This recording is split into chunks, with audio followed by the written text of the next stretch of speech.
At this year's commencement ceremony for the Chongqing Metropolitan College of Science and Technology in southwestern China, the members of the graduating class did not receive the usual lofty message to pursue their dreams.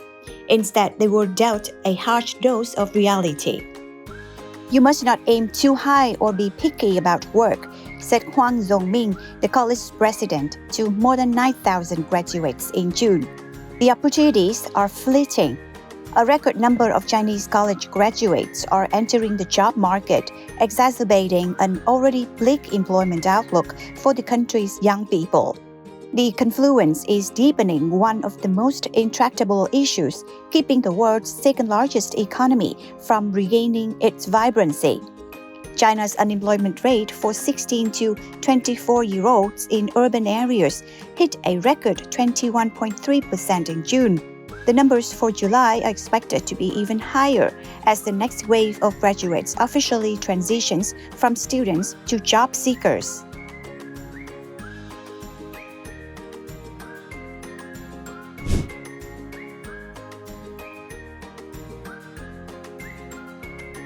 Ask young people about the Chinese job market, and the frequent answer is things are more difficult this year. Most people are ultimately getting jobs, but ones that might not pay the best or match their area of study, according to CNBC interviews with 6 students and recent graduates. The job market can be so tough that one student from a top university told CNBC his classmates are sending out at least 100 resumes, if not more. Some classmates have sent out more than 200, the student said, noting he felt fortunate having applied to 80 positions before getting 3 job offers. He just graduated from Shanghai Jiaotong University and is set to start work at Huawei later this summer. Shanghai Jiaotong University is ranked 3rd in China and 89th globally, according to U.S. News and World Report rankings. The South China Morning Post reports that many Chinese graduates are rushing to take up janitorial roles as the unemployment rate reaches a record high while the labor market continues to decline. To make ends meet, numerous individuals have had to accept jobs traditionally reserved for low-skilled workers, such as janitors and cleaners. 2 months after being laid off by a film and television company in Shenzhen in May, Deng Jun returned to his hometown in Hunan province to take up a job in the domestic service industry. The 21-year-old is in the process of completing a 30-day training course as part of his probation period, during which time he will earn 2,000 yuan, equivalent to $278 per month. The employment situation this year is becoming increasingly pessimistic. It is so hard to find a job, said Deng, who is one of a record 11.6 million graduates entering China's workforce this year. Deng starts his training at 9 a.m. and finishes at 5:30 p.m., including a lunch break of up to 2 hours, while he only receives 3 days off every month. "It is indeed very tiring, causing lots of back pain," he added. "Anyway, it is much better than staying at home every day." Deng will earn 2,500 yuan plus commission after completing his probationary period, which includes the 30-day training course. According to China's Statistics Department in January, the national average annual income was 36,900 yuan, equivalent to just over $5,000. "Our company is made up of young people and has a happy working atmosphere. I see great potential for its development," he said. According to II Media Research, 93.8% of consumers in China used a domestic service in 2022. Middle-aged individuals have been the primary workforce in cleaning companies, but recently, younger people have been getting more involved. The housekeeping industry is also actively recruiting younger individuals and recent graduates, as a focal point in China's post-2023 plan is to generate employment opportunities.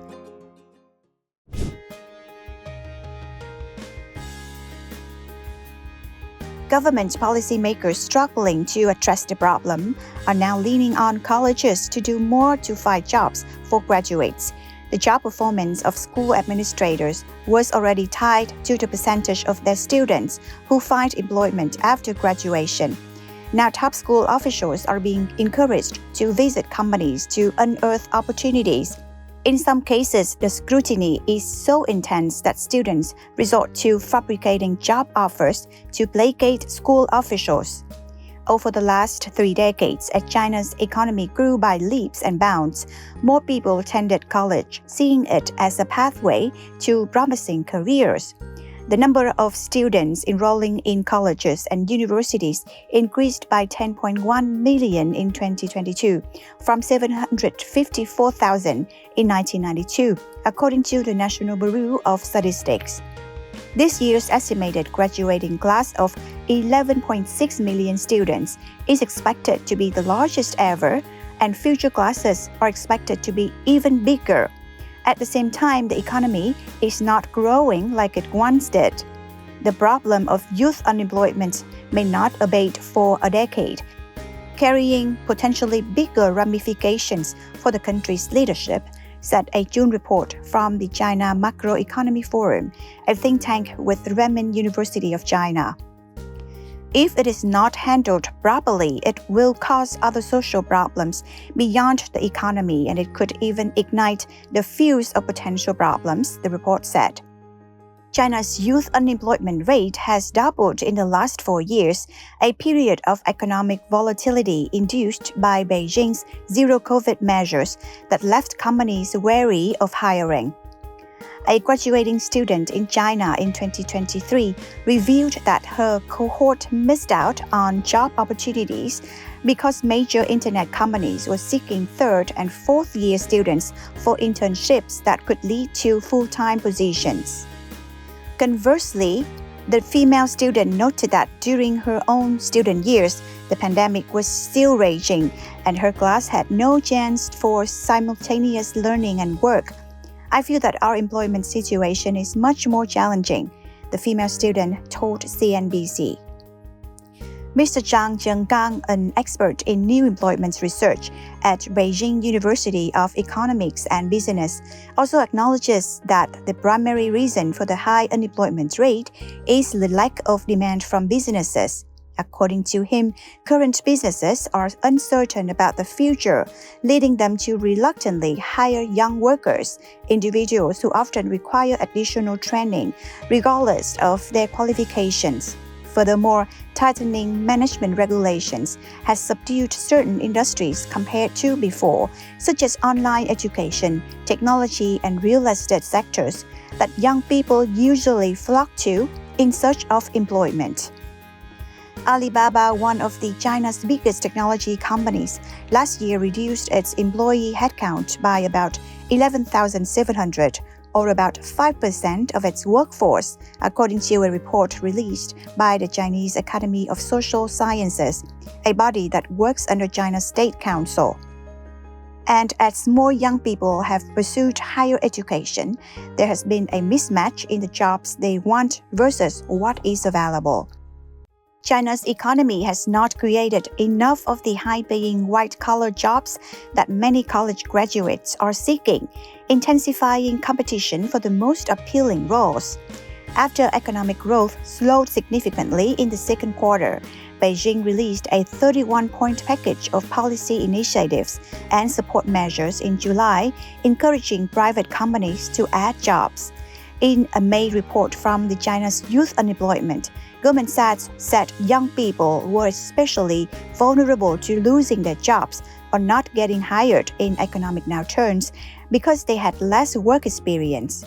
China's economy recovery after the pandemic has slowed down in recent months, export has continuously declined, and even the massive real estate sector has yet to regain its momentum. A survey conducted by Caixin in May revealed a slight increase in demand for labor in the service sector. However, recruitment plans of manufacturers have dropped to the lowest level since February 2020. Even in a leading industry like semiconductors, new job opportunities have become increasingly scarce. Jimmy Tan, a graduating student who is beginning his job search this summer before completing his master's program next year, stated that the hot growth period has passed and the semiconductor industry is now in a stable phase. Tan is studying information technology and communication engineering at Shanghai Jiao Tong University. He is confident he will find a job, but acknowledges that the process will be extremely challenging. Expert Zhang hopes that the unemployment rate among young people in China will decrease by the end of the year, following the graduation season during the summer months. Additionally, he notes that many Chinese families have become wealthier, allowing many young individuals to spend time preparing for postgraduate exams or actively seeking employment that can balance work and life.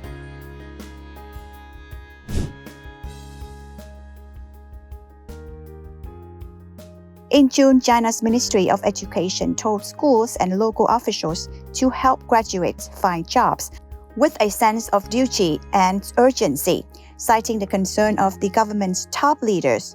The ministry also told Communist Party officials and school administrators that they should visit companies to seek out job openings for students in majors with low employment rates. In Hunan Province, the Education Department recently issued a notice that requires schools to submit an explanation if more than 20% of graduates find part-time or freelance work instead of a full-time job. Sichuan Province said its colleges would consider canceling majors with a low employment rate for 2 straight years. Increasingly, the message being handed down to young people is that they should not be too selective in picking a job and that enduring tough times builds character. Xi Jinping, the country's top leader, said young people should strive to work in difficult and remote areas and learn to eat bitterness, a Chinese expression that means to endure hardship. But even becoming an entry-level civil servant is more challenging these days, with vastly more people taking the entrance examination than jobs available. However, according to The Times, becoming a state official nowadays is also more challenging as the number of people participating in the recruitment exams far exceeds the available positions. According to CNBC, the number of participants in the civil service exams in China this year reached a record high of 7.7 million. In a broader search for job stability, a record 7.7 million people took the civil service exam in China this year. More than 4.7 million people registered for an annual postgraduate studies exam in December, a new record according to state media.